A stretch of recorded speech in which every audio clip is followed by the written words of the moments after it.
ভূমিকম্পে বিপর্যস্ত ভেনেজুয়েলায় নিহতের সংখ্যা বেড়ে চলেছে। এখন পর্যন্ত নিহতের সংখ্যা বেড়ে দাঁড়িয়েছে ১,৪৩০ জনে। আহত হয়েছেন ৩,০০০-এরও বেশি মানুষ। এছাড়া ঘর ছাড়া হয়েছেন ৩,৫০০-এর বেশি মানুষ।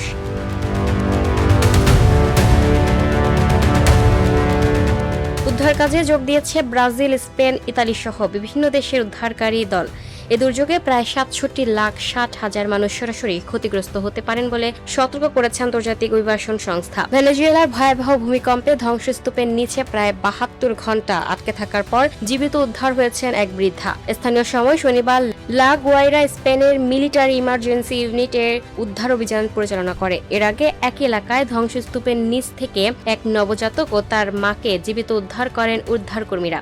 পাশাপাশি কলম্বিয়ার উদ্ধারকারী দল ১১ বছর বয়সী এক কিশোরকে জীবিত বের করে আনেন। সময় যত গড়াচ্ছে, জীবিত কাউকে খুঁজে পাওয়ার সম্ভাবনা ততই কমে আসছে। হাজারো পরিবার এখনও প্রিয়জনের অপেক্ষায় ধ্বংসস্তূপের পাশে দিন কাটাচ্ছে। ভেনেজুয়েলা সরকার জানিয়েছে, উদ্ধার অভিযানে সহায়তা করতে ইতালি, ব্রাজিল ও স্পেন থেকে এর মধ্যে ১,৬০০-এর বেশি বিদেশি উদ্ধারকর্মী পৌঁছেছেন। তবে লা গুয়াইরায় অন্তত ১০০টি ভবন ধ্বংস বা ক্ষতিগ্রস্ত হওয়া এবং ভারী যন্ত্রপাতির সংকট থাকায় উদ্ধার কাজ ব্যাহত হচ্ছে। জরুরি কার্যক্রম নির্বিঘ্ন রাখতে ক্ষতিগ্রস্ত এলাকায় প্রবেশও সীমিত করেছে কর্তৃপক্ষ।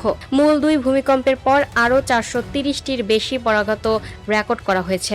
সবচেয়ে বেশি ক্ষতিগ্রস্ত উত্তর উপকূলে লা গুয়াইরা অঙ্গরাজ্যের ধ্বংসস্তূপ সরিয়ে এখনও জীবিতদের খোঁজ চলছে। সরকার জানিয়েছে, অঙ্গরাজ্যটির বিদ্যুৎ সরবরাহের প্রায় ৬০% পুনর্স্থাপন করা হয়েছে। কলম্বিয়া, কোস্টারিকা সহ বিভিন্ন দেশ থেকেও ত্রাণ সহায়তা পাঠানো হয়েছে।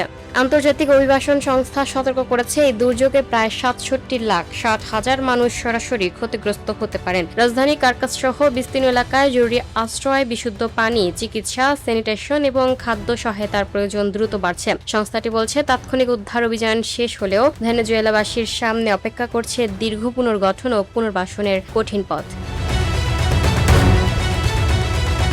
Lucky Akter, up to date news, Dhaka.